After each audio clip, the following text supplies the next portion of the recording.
Hello and welcome to another video from Adams Academy, an expert online tutoring service for high school mathematics. In this video, we'll cover the 2017 CBSE questions from the lesson Surface Areas and Volumes. Here's the first question for 3 marks. Water in a canal 5.4 meter wide and 1.8 meter deep is flowing with a speed of 25 km per hour. How much area can it irrigate in 40 minutes?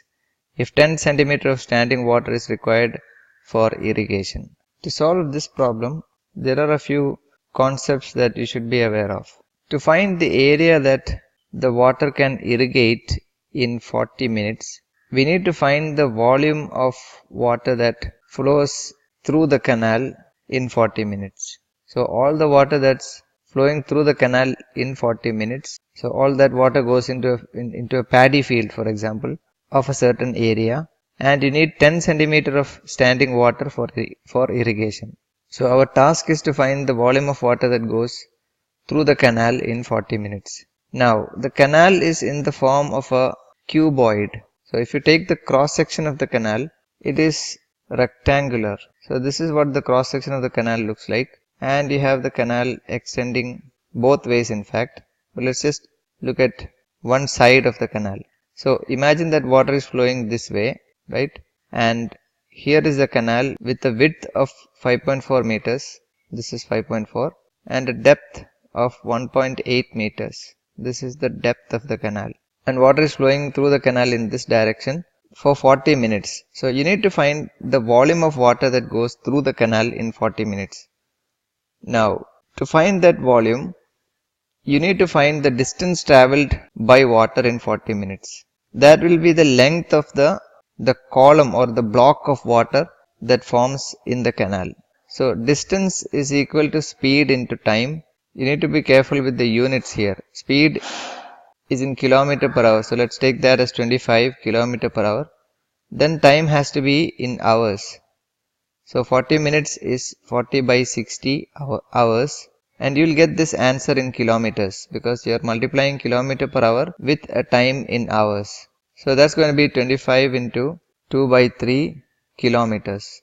Now since the other dimensions are in meters, let's convert this into meters as well. So that's 25 into 2 by 3 into 1000 meters. So to find the volume of water that goes through the canal, you need to apply the formula L into B into H. So you can take 1.8 into 5.4 into H is going to be this quantity here. So that's 25 into 2 by 3 into 1000. This will be the volume in meter cube. So this much volume of water is flowing into a field. Let's assume the field is somewhat like this. Now the shape of the field doesn't matter. We only need the area of the field and the height of the standing water to find the volume of water. So a general rule in the measurement of volumes is that volume is equal to area of base into height. If you look at the formula for volume of a cylinder, V is equal to pi r square h. You can see that pi r square is the area of the base, the area of the circular base, right? So volume is equal to area of base into height, and this is equal to the volume that we found here. So that's 1.8 into 5.4 into 25 into 2 by 3 into 1000. So that's area into, you know that the height of standing water is 10 centimeters or 0.1 meter because all other dimensions are in meters. So area into 0.1 is equal to, if you simplify this RHS, you will get 162,000. And therefore the area is going to be, if you divide this by 0.1, you will get your answer as 162 followed by 4 zeros. And the answer will be in meter square because all the dimensions are in meters. And that's your answer. The next is a 3-mark question. The slant height of a frustum of a cone is 4 centimeters. And the perimeters of its circular ends are 18 and 6 centimeter. Find the curved surface area of the frustum. So we have a frustum of a cone. Slant height is given, and the circumferences or perimeters of its circular ends are given. We need to find the curved surface area. You know that the curved surface area of a frustum is pi into L into R1 plus R2. For this we need the slant height. We already know the slant height, 4 centimeters. And you need the radii. So to find the radii, we have the perimeters. So let the radii be R1 and R2. One circumference is 18 centimeters. So you can write 2 pi R1 is 18 and the other is 6 centimeters. So 2 pi R2 is 6. So from the first equation, you can write pi R1 is 9 and from the second, pi R2 is 3. Now you can substitute the values here and calculate the curved surface area. So it's going to be pi into L is 4 into R1 plus R2. So you can rearrange these and write this as 4 into pi R1 plus pi R2. So that's 4 into 9 plus 3 and that will give you an answer of 48 centimeter square. So that's your curved surface area. The next question is also for 3 marks. The dimensions of a solid iron cuboid are given. It is melted and recast into a hollow cylindrical pipe of 30 centimeter inner radius and thickness 5 centimeter. Find the length of the pipe. So we are melting a cuboid. You can find the volume of the cuboid from the dimensions.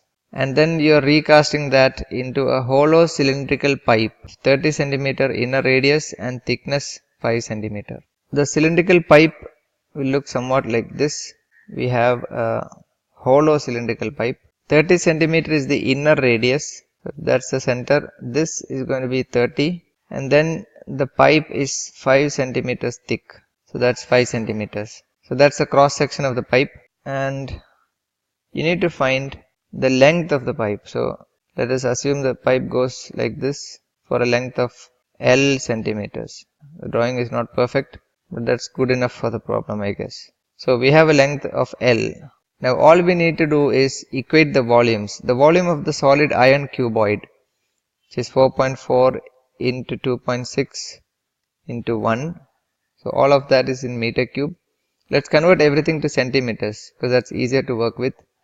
So 4.4 meters is going to be 440 centimeters. 2.6 meter is 260. 1 meter is 100. That's the volume of the cuboid in centimeter cube. This will be equal to the volume of the cylindrical pipe. How will you find the volume of the cylindrical pipe? You know that volume is equal to area of the cross section or area of the base into the length. So area of the base, this is the base of the pipe. It is a circular ring. How will you find the area of a circular ring? That's going to be pi into r squared minus r squared, where r is the outer radius and small r is the inner radius. That's the area of the base into the length or the height. So from this equation we can find the length of the pipe. Now what is capital R? It is the outer radius, which as you can see from the figure is 30 plus 5 or 35. So this is pi into 35 square and the inner radius is 30 square into L, that's equal to 440 times 260 times 100. And if you use a value of pi equals 22 by 7, you will get L is equal to 11200 centimeters, which is equal to 112 meters. So that's your answer. This is a 4-mark question. In a rainwater harvesting system, the rainwater from a roof of 22 meter by 20 meter drains into a cylindrical tank having diameter of base 2 meter and height 3.5 meter. If the tank is full, find the rainfall in centimeters. Write your views on water conservation. So it says rainwater from a roof of these dimensions drains into a cylindrical tank having these dimensions and the tank becomes full. You need to find the rainfall in centimeters. So first you have a roof of 22 meters by 20 meters and you have rainwater to a certain depth. So that depth is what you need to find and you need to find the answer in centimeters. So let the rainfall in centimeters be x. Okay. So x is in centimeters. The volume of rainwater on the roof is going to be area of the roof into the height of rainwater. That's the volume of the rainwater on the roof. This fills a cylindrical tank. So this will be equal to the volume of the cylindrical tank. So that's pi into r square. The diameter is 2. So r is 1. So r square into height is 3.5. Now pi is not given in this question. You can take a value of pi that's convenient. You have 3.5 here. So if you take pi is 22 by 7. When you multiply that with 3.5, this 7 will get cancelled. So let's choose pi is equal to 22 by 7. So it's 22 by 7 into 3.5. And on the LHS you have area of the roof into height of the rainwater. That's going to be 22 into 20 into height of the rainwater. We need the height in meters. So we have assumed the height is x centimeters. So in meters there will be x by 100. You just need to solve this equation for x. So if you take all the other terms to the right hand side, x is going to be 22 by 7 into 3.5 into 100 divided by 22 into 20. You can cancel these 22s. 3.5 is half of 7, so this becomes 2. 100 by 20 is 5. So that's 5 by 2 or 2.5 centimeters. That completes the questions from 2017. See you in another video where we'll discuss questions from 2018. For more revision videos, please like our Facebook page and subscribe to our YouTube channel. If you need more detailed one-to-one online tutoring, register for a free demo on adamsacademy.in. Thanks for watching.